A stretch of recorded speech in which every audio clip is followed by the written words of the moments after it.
Hello प्यारे बच्चों, आज हम सुनने जा रहे हैं चतुर खरगोश की कहानी। ये है चतुर खरगोश जो इन खरगोशों की दुनिया में इन खरगोशों का नेता है, राजा है। एक जंगल में बहुत सारे खरगोश रहते थे और वहाँ हाथियों का झुंड आ पहुँचा। हाथियों का झुंड वहाँ रहने के बारे में सोच रहा था, पर वो जगह तो खरगोशों की थी। जब भी हाथियों का झुंड तालाब में पानी पीने आता तो उनके पैरों से बहुत सारे खरगोश कुचले जाते और मारे जाते। बेचारे खरगोश इस चीज़ से परेशान हो गए कि अब क्या करें। इन हाथियों के झुंड, इन हाथियों के वजह से हम सारे खरगोश एक दिन मारे जाएंगे। अब ये हाथी होते तो बड़े भारी भरकम है, अगर वो खरगोशों के ऊपर पैर रख देंगे तो खरगोश तो मर ही जाएंगे ना।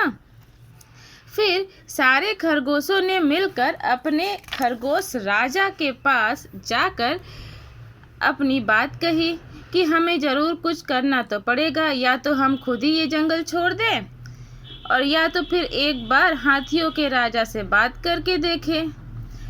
तो खरगोशों के राजा ने कहा कि ठीक है, मैं जाता हूँ और हाथियों के राजा से बात करके देखता हूँ।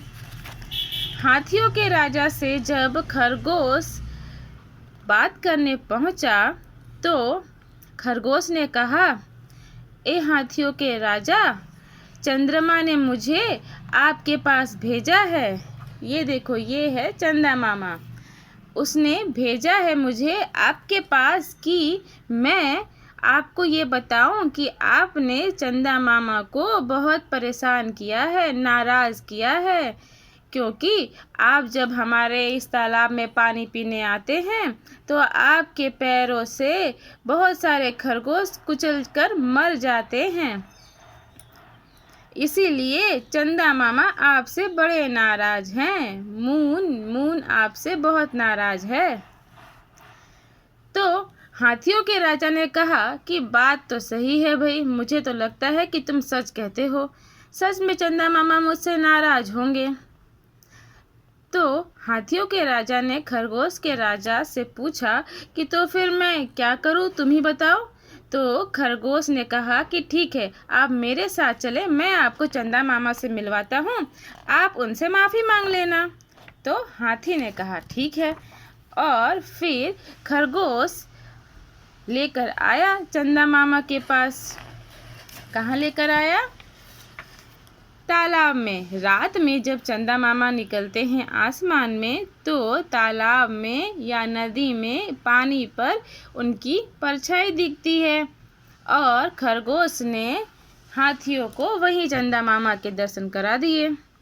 हाथियों के राजा ने चंदा मामा से सॉरी कहा और कहा कि अब हम आपको नाराज़ नहीं करेंगे, हम किसी और जंगल चले जाते हैं जहाँ पर पानी होगा और यहाँ पर खरगोश हंसी खुशी रह सकते हैं, हम यहाँ नहीं आएंगे।